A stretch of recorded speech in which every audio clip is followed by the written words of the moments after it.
సొంత డబ్బులు ఖర్చు పెట్టి ఇప్పుడు ఎవరైనా చనిపోతే మట్టి ఖర్చులకు కూడా చాలా కష్టంగా గడుస్తున్న రోజులు ఇవి. ఎందుకు చనిపోయారా అని ఇబ్బంది పడుతున్నారు చాలా మంది. అట్లాంటి కార్యకర్త ఓటర్ కార్డు తీసుకొని ఆధార్ కార్డు తీసుకొని వస్తే వాళ్ళ ఇంటికి 10,000 రూపాయలు అమౌంట్ పంపిస్తున్నారు. అలాగే ప్రతి పేదవాడి ఇంట్లో కళ్యాణం జరుగుతుంటే వాళ్ళ ఆఫీస్కి వచ్చి తెలియజేస్తే వాళ్ళకి దగ్గర దగ్గర 10,000 15,000 రూపాయల బట్టలు గాని తాలిబొట్టు గాని అందజేస్తున్నారు. ఇవన్నీ సొంత డబ్బులతో సొంత నిధులతో అమలవుతున్న కార్యక్రమాలు. ఇవి కాకుండా పినమర్లో ఇంటర్నేషనల్ స్కూల్ వచ్చే సంవత్సరం ప్రారంభోత్సవం అవుతుంది. ICSE సిలబస్ తో ప్రారంభమవుతుంది. అలాగే NRI హాస్పిటల్ దగ్గర క్యాన్సర్ హాస్పిటల్ తీసి 100 పడకల హాస్పిటల్ ఏర్పాటు చేస్తున్నారు. అలాగే చేనేత వస్త్రాల కోసం వాళ్ళకి ఎలా పబ్లిసిటీ ఇచ్చారో మీరు చూస్తున్నారు. అలాగే గోల్డెన్ హబ్ చినకాకాని దగ్గర తయారవుతుంది. ఈ చెప్పుకుంటూ పోతే దగ్గర దగ్గర ఒక 20 భారీ ప్రాజెక్టులు మంగళగిరి నియోజకవర్గంలో అమలు అవుతున్నాయి. ఇంకో సంవత్సరంలో ప్రారంభోత్సవాలకు సిద్ధంగా అవుతుంది.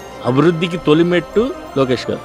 చేసిందే కాదు, చేసింది చెప్పుకోవడం కాదు, నిరంతరం యువత కోసం కష్టపడుతున్నాడు. ఇవాళ మంగళగిరి ఎంపీలు నిర్వహిస్తున్నారు. టోర్నమెంట్ నిర్వహించడం మూలాన ఇప్పుడు IPL లో ఇట్లాంటి టోర్నమెంట్ లో ఒక 5గురన్నా సెలెక్ట్ అయితే మన మంగళగిరి నియోజకవర్గం ఎక్కడికి వెళ్తుంది? పేరు మారమైపోద్ది. ముందు ఆలోచన దృష్టిలో పెట్టుకుని ఇలాంటి ఎంపీలు నిర్వహిస్తున్నా అంటే ఆయన ముందల చూపు ఎలా ఉందో చూడండి.